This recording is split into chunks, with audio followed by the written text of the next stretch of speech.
YouTube vinyl community, Yoko Ono fans, random people on the internet, my name is Giggens, and we're here today to talk about Yoko Ono's debut album, Yoko Ono Plastic Ono Band, released at the same time as John's Plastic Ono Band, December 11th, 1970. This hit number 182 on the Billboard US Top 200 chart, and I love this album.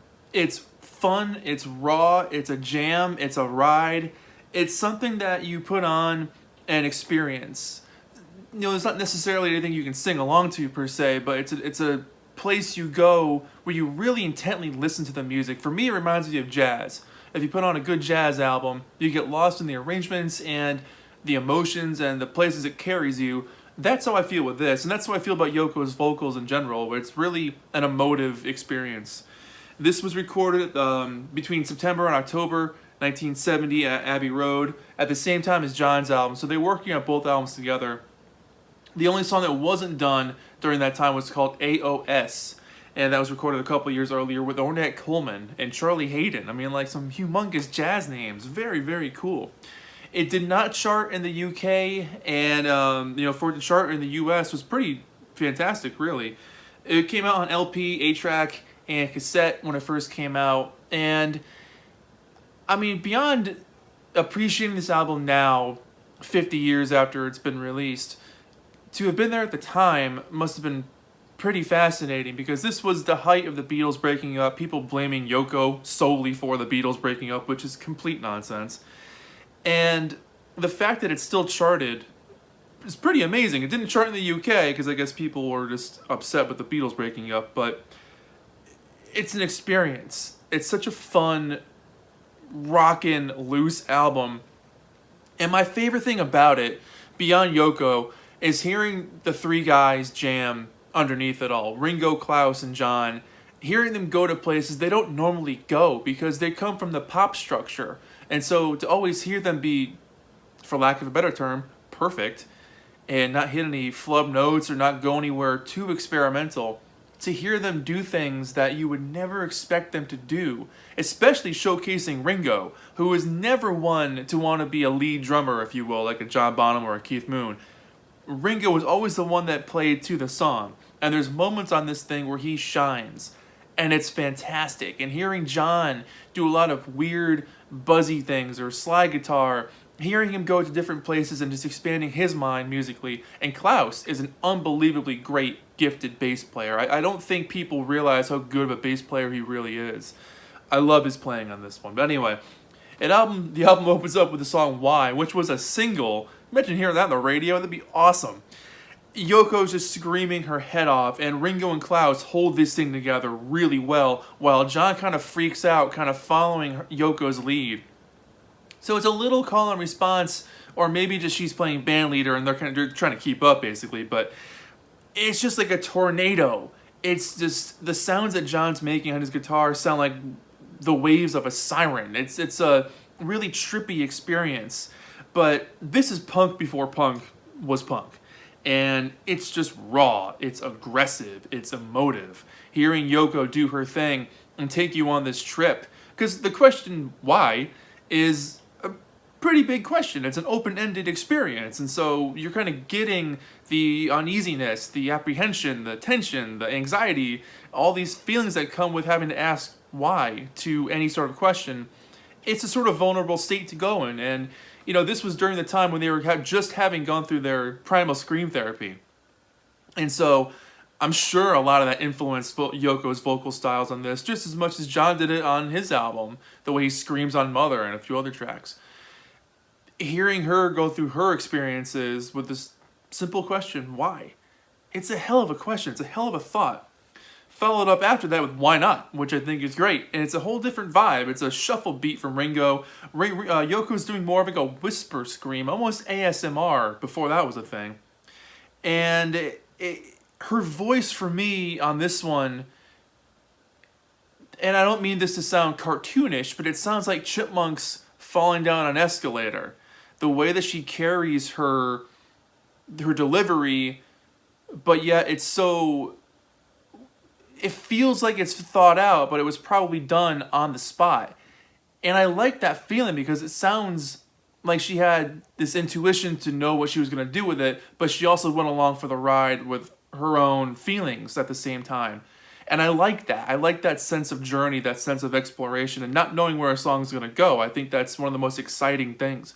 When you're a songwriter, or when you just appreciate music in general, you get an idea of what a song sounds like. Pop construction has existed for a very long time. We sort of know where it's going to go. And for it to not go where we think it's going to go lends people to think, oh, this is a bad song, when really you've been structured to think a certain way. Music is whatever you want it to be. Case being Yoko Ono, Plastic Ono Band. But I love this. It's a chill, little weird song. And I love these sort of like slide guitar work, and Klaus kind of bops along once in a while. He kind of pops up here and there. But Ringo's drum shuffle on that one, it's pretty awesome.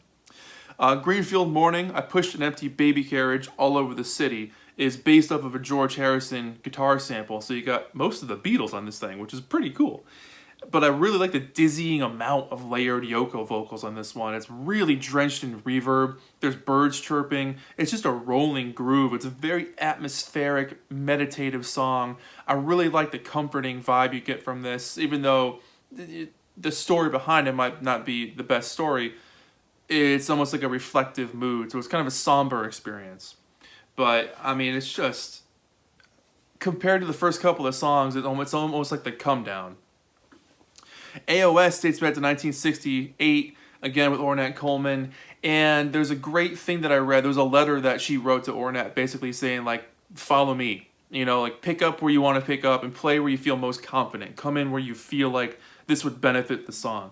So she's playing band leader here, which I think is awesome. And she blends real well, especially to Ornette Coleman. He put out that free jazz album. Ornette Coleman is one of my favorite jazz guys. Free jazz was one of his most expressive forms of playing his instrument and jamming around. And then you got Charlie Hayden on bass, who could just play anything. So having those guys work in such a free-form aesthetic with Yoko, match made in heaven. It's awesome. But Yoko's vocals on this one go anywhere from sounding to absolute pure pleasure to absolute exercises and screaming before the Primal Therapy thing even happened. It's absolute mayhem, and I love it. Touch Me is a very interesting song. This eventually leads to some really pummeling tom-tom work from Ringo and really good bass textures, but the heavy jamming caveman thumping drums from Ringo is probably one of my favorite parts of this album, because you don't get that from Ringo. You don't hear him let loose. You don't hear him go a little crazy. You know, the most crazy we heard of him at that point would have been Rain, or even some of the early stuff, like the way he plays on Long Tall Sally, you know, some of his more heavy expressioned drumming. Hearing him go loose is really cool. So for anything else, listen to this song to hear Ringo go a little loose, because if you're a drummer like me, and we know how perfect Ringo is, hearing him do something different is very exciting. So I really like this track a lot. And then the bass playing, again, Klaus's bass playing on this one is superb. He's such a melodic bass player, very much like Paul. And I just really enjoy that. The last song, Paper Shoes, you get a passing train that takes up a lot of this track as the intro. And then you just get everything drenched in reverb to this crazy frenzy. And again, it's another sort of meditative piece, but in sort of a more... It's supposed to be chill, but it's supposed to be raw. And it's a little bit messy at the same time. It feels like Yoko's vocals are more structured on this one. It's not as adventurous as the other ones, but I kind of like that. There's a little bit more of a honed in sort of construction to the track. It's more of a reflective feeling. So it kind of takes up what the last song on side one was doing, which I think is kind of a nice bookend, if you will. But yeah, so the covers on these things are great. So on this one, you get John holding Yoko, and on John's album, Yoko's holding him, which I think is really sweet. But the back cover with Yoko as a little one back in the day.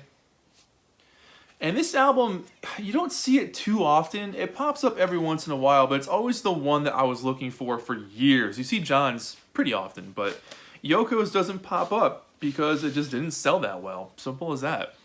But the original inner sleeve. So the very top says, "For John with love from Yoko." And then you got the songs here listed up. And the back is great. Just pure and simple. Plastic Ono Band.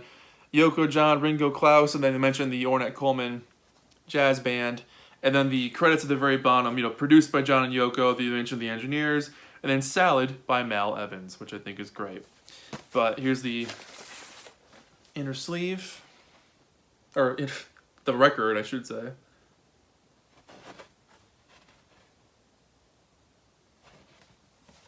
So yeah, I really, really enjoy this album. Coming from, there was a time where I still enjoy it, but I really used to love super loud, messy rock and roll.